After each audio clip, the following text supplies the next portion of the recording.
Mega Man has an odd spot in my childhood. I have played through the classics, the X series, the Zero series, and Battle Network, just to name a few.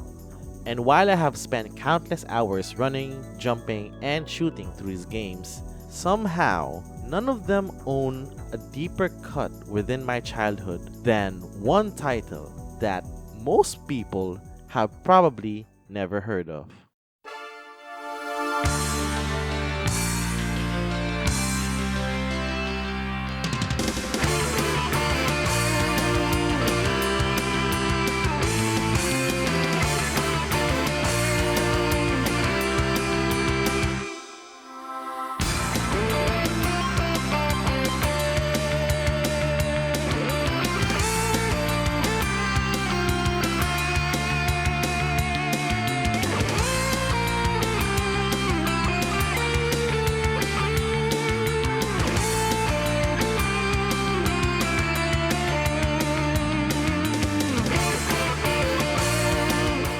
Mega Man Battle and Chase, the Mario Kart clone that's more than that. And as a young mouse, I absolutely loved the heck out of it.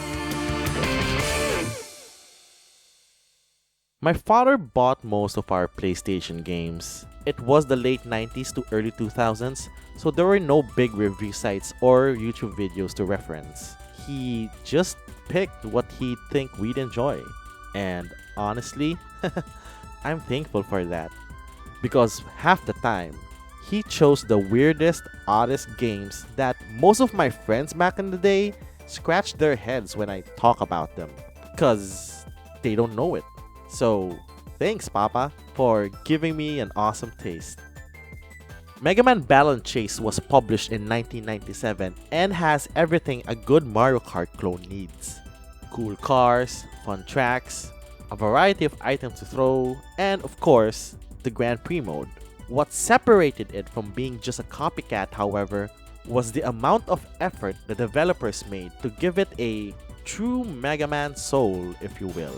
Before anything, however, I just want to point out how much I love these interactive loading screens. So when you see these road cones, you can press the direction button to make the eyes move, each cone corresponding to player 1 or 2. And then when you see these two, you can mash the X button to boost your respective car and have a mini race before the race. I don't know, these little things just make me happy. So back to the actual races. On the gameplay front, it's almost similar to many kart games. You go around the track, drifting at tight turns while chucking items at opponents. However, the way these items are collected is a little bit different. Instead of driving to a box, you have to earn your item by defeating the various enemies littered across the track. From small Mets to big Mets and even these sliding penguins, each minion down counts down the number on your upper right. Once it reaches 0, you finally get to roll an item.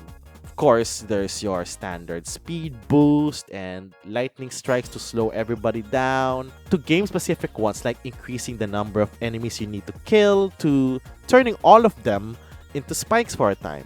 These ones suck.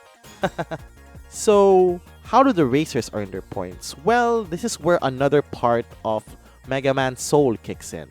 The cars themselves. Mega Man Battle and Chase gives you access to an initial roster of 10 vehicles, each with their pros and cons. But aside from top speed, acceleration, and handling stats, each car has two unique abilities reflecting the core aspect of the driver themselves. For Mega Man, it's of course his Buster Shot. Base, well, also a Buster Shot. Roll gets to hop around with Beat. Proto Man utilizes Shield to block attacks. Gutsman throws rocks. Springman moves his arms 90 degrees. Quickman does nothing unless you press left or right, in which case you turn very quickly. As you can see, not all shots are created equal, but that's alright. I did mention there's 2 attacks for each racer, and that's because of the energy bar in the upper left. If you let the bar fill up instead of spamming the shot button, it will light up blue and allow you to use your special move. So Mega Man gets a Charge Buster and can now one-shot Big Mets, as well as stun enemy racers for a time.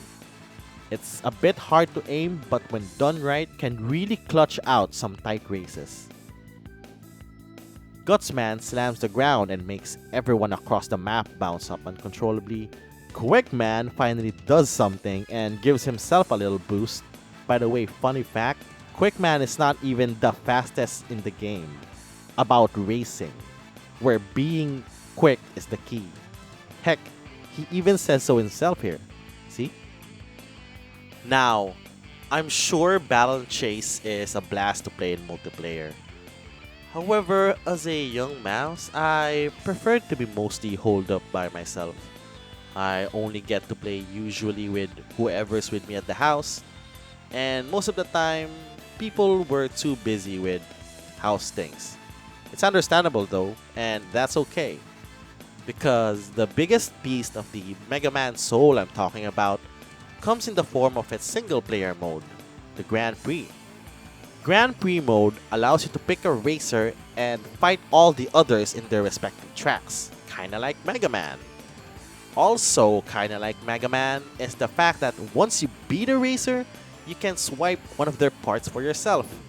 And this is kinda like what I mean when I said Battle and Chase has that Mega Man soul and vibe, because each part tweaks your car a little bit, or a lot. And again, just like Mega Man, there's kinda a rock, paper, scissors element to it, although maybe not as direct. So for example, when you beat Roll, one of the options that you can get is your tires, which have decent handling and can drive through dirt with no speed penalty.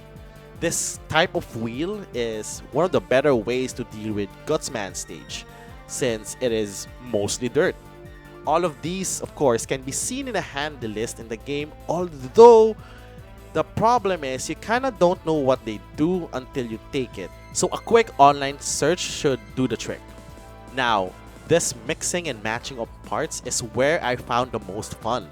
Like finding the right wheel, engine, or wing and adjusting to the fight feels very rewarding. But there's one thing I haven't said about my time playing this as a child. I played it in Japanese. So Little Mouse had to rely on two things because back then he couldn't understand Japanese. And that is guessing and picking what looks cool. Which, to be fair, is still how I approach things to this day. So after building your perfect death engine and beating everybody, this happens.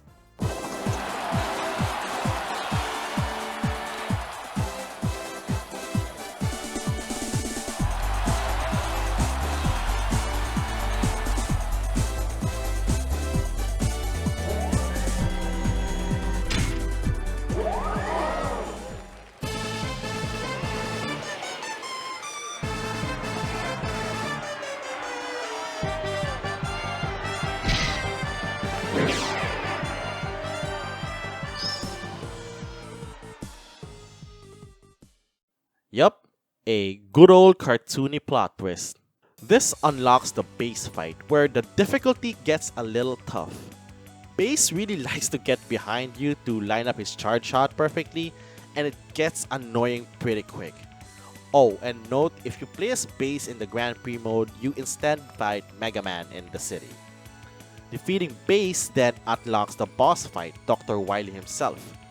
And let me tell you, a lot of what I remember from this game, other than being super fun, is how freaking frustrating this fight can be. So first, the track. It is a smorgasbord of pretty much every single type of obstacle there is. And there are a lot of tight turns tied together with even tougher enemy placements. So it is a true test of your customizing and driving skill. But the real pain in the butt is Wily himself, or specifically his car. As bosses go, this is definitely one of them. So let's go through each part one by one. Dr. Wily's wing is a massive shield that blocks most attacks. It deteriorates with enough hits, but unless you're Mega Man or Base, it will take a while. The wheel allows him to safely run through spikes, which are placed at terrible positions, and the engine allows him to recover quickly. So it's a pretty wicked package, but we haven't even talked about his attacks. His normal attack is a spread of spikes that slow you down and flex your direction a bit, kinda like a buster shot but more, and that's manageable, kinda. His charge attack though is the stuff of nightmares. He fires a barrage of missiles that home and land in front of you. Getting hit by one of these just flings you to the side and can cause any lead and any hope of winning to go down the drain. Me as a child, I fondly remember trying every possible combination of car and car parts to defeat Wily. And I think I only remember winning ever once. And then my save file got corrupted, because of course. So now in my mid-30s, maybe I finally have the skills to destroy this childhood demon? Maybe?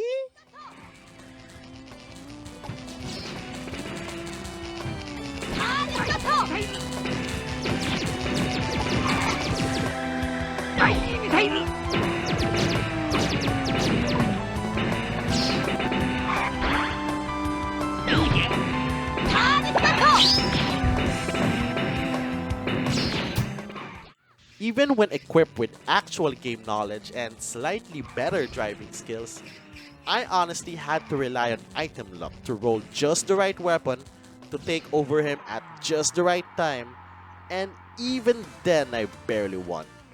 And this is what I get for winning the game.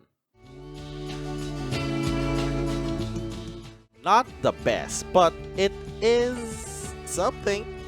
But don't worry, it's fine, because what really matters is this.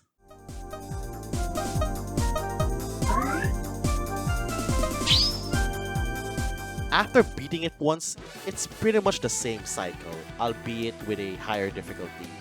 This usually comes in the form of better AI or harder obstacles. I do find most of the fights more manageable, however, thanks to getting Wily's engine, except for the Wily refights. They still suck. Another addition when you win the first time is the appearance of the Black Troop. These are special races that can happen anytime at the start of the race. Now, these are optional challenges, but you might as well take them on since it has no effect on the main campaign. Also, they talk mad trash. The challenge is a simple one-on-one duel. When you win, they give a hint at one of the secret techniques that you can use, such as a quick boost or better drifting, although you can actually do any of these without beating them. The more important part is the unlocking of secret panels which unlock new car parts. Now, I didn't really bother finishing these up, so you won't see any more footage of the new parts. Playing through it again as an adult, Megaman Battle and Chase is still a lot of fun. Finding the right build, making a meme build, not only does it remind me of my carefree childhood days, it makes them even better by experiencing it with a much better context. And both me and my young self were just having the time of our lives. I remember Battle and Chase looking good in my head, and I'm happy to say that it still is, at least to me. It's mostly in 3D, but stylized to capture that classic Mega Man vibe. There are also these portraits of each racer which react to certain attacks and events. But of course, the stars of the show are the cars themselves. Each of them have a very iconic look. While some are basically car versions of their companions, some feel like proper extensions of the character, like Gutsman and these awesome robot arms. As for the music, I didn't pay much attention before, but now I can see that Battle and Chase has a few nice jams.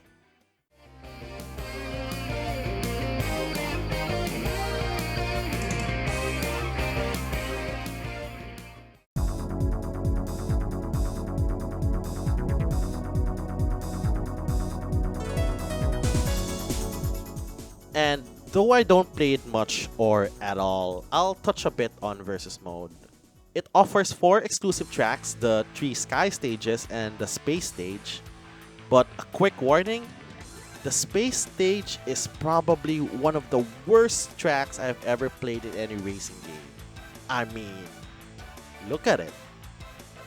It is so confusing and clustered that I almost threw up playing, and I only played through this exactly once. Another cool feature is the option of using your Grand Prix character by loading them up from your memory card. You can also play as Dr. Wily once you beat him in Grand Prix mode if you don't like keeping friends. After choosing your racers and track, you can choose from a variety of preset enemies or just choose to fight mano a mano. So yeah, Mega Man Battle and Chase. It's not as well known as other Mega Man titles or even their spin-offs, but it definitely embodies the soul of the franchise, and to me, on a personal level, it's just a big memorable part of my childhood, and one I'm more than happy to revisit from time to time. Because, well, sometimes when you want to move forward, you just gotta look back to see what kept you going in the first place, yeah? Thank you everyone for watching. This has been A Large Mouse.